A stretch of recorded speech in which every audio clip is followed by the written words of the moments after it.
Inverse polymerase chain reaction is a variant of the polymerase chain reaction that is used to amplify DNA with only one known sequence. One limitation of conventional PCR is that it requires primers complementary to both termini of the target DNA, but this method allows PCR to be carried out even if only one sequence is available from which primers may be designed. Inverse PCR is especially useful for the determination of insert locations. For example, various retroviruses and transposons randomly integrate into genomic DNA to identify the sites where they have entered the known internal viral or transposon sequences can be used to design primers that will amplify a small portion of the flanking external genomic DNA. The amplified product can then be sequenced and compared with DNA databases to locate the sequence which has been disrupted. The inverse PCR method involves a series of restriction digests and ligation, resulting in a looped fragment that can be primed for PCR from a single section of known sequence. Then, like other polymerase chain reaction processes, the DNA is amplified by the temperature-sensitive DNA polymerase.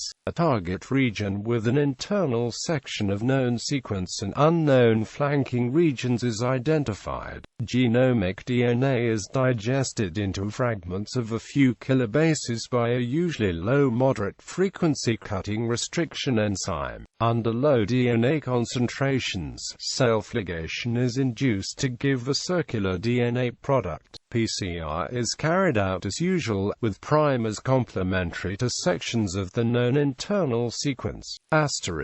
Finally, the sequence is compared with the sequence available in the database. Note, although the figure suggests that the circularized ligation product is digested prior to PCR, this is not the case.